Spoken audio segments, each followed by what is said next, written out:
আসসালামু আলাইকুম সবাইকে সেন্ট নিউজ ইউটিউব চ্যানেলটির পক্ষ থেকে স্বাগতম। আশা করছি আপনারা সবাই খুব ভালো আছেন। আপনারা যারা 18তম শিক্ষক নিবন্ধন পরীক্ষা দিয়েছেন, চূড়ান্তভাবে উত্তীর্ণ হতে পারেননি, সকল প্রশ্নের সঠিক উত্তর দিয়েছেন, অ্যান্সার করেছেন, কিন্তু আপনারা চূড়ান্তভাবে উত্তীর্ণ হননি, তাদের জন্য আজকের ভিডিওটি অনেক গুরুত্বপূর্ণ। কারণ আজকের ভিডিওটি যদি আপনি দেখেন তাহলে কিন্তু আপনি একটি আশার বাণী পাবেন, যে আশার বাণীটা আপনাকে 18তম শিক্ষক নিবন্ধনে অর্থাৎ চূড়ান্তভাবে উত্তীর্ণ হতে সাহায্য করবে।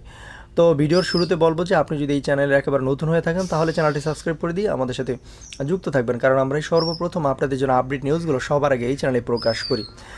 18তম শিক্ষক নিবন্ধনে ভাইবা দেওয়া, সবাইকে সনদ দেওয়ার দাবিতে মন্ত্রণালয় আবেদন, এমন একটি শিরোনামে দেখেন দ্য ডেইলি ক্যাম্পাস পত্রিকা প্রকাশিত হয়েছে। এইমাত্র প্রকাশিত খবরটি 1 আগস্ট 2025 9টা 19 সকাল। দেখেন, তো আপনারা ধৈর্য সহকারে ভিডিওটি শেষ পর্যন্ত দেখবেন এবং ভালো লাগলে ভিডিওতে একটি লাইক দিয়ে শেয়ার করে বন্ধুদের মাঝে ছড়িয়ে দেবেন।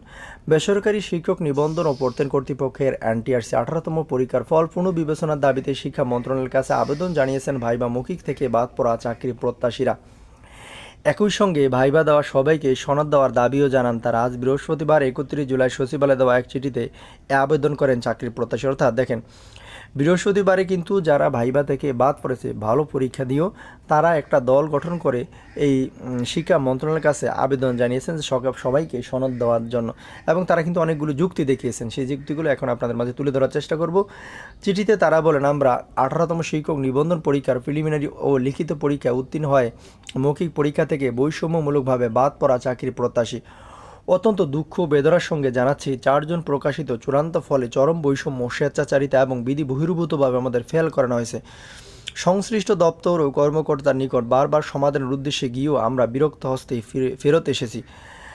যেখানে পিএসসির মতো প্রতিষ্ঠান বিসিএসের মতো পরীক্ষার ফলাফল পর্যন্ত বাতিল পুনর্মূল্যায়ন করতে পারে, সেখানে 20,575টি প্রার্থীর পরিবারের সাথে ও এত বড় বৈষম্য সমাধানে এনটিআরসি স্বেচ্ছাচারিতা প্রমাণিত হওয়ার পরেও যথোপযুক্ত সমাধান পাওয়ার জন্য আমাদের পুনরায় আপনার দ্বারপ্রান্তে আসতে হলো। ভিডিওর মাঝখানে বলতে চাই, আপনি যদি এই চ্যানেলে নতুন হয়ে থাকেন তাহলে চ্যানেলটি সাবস্ক্রাইব করে দিয়ে আমাদের সাথে যুক্ত থাকবেন, কারণ আমরাই সর্বপ্রথম এনটিআরসি রিলেটেড শিক্ষা সংক্রান্ত, বিশেষ করে 18তম শিক্ষক নিবন্ধনের সর্বশেষ আপডেটগুলো কিন্তু এই চ্যানেলে সবার আগে দিয়ে থাকি।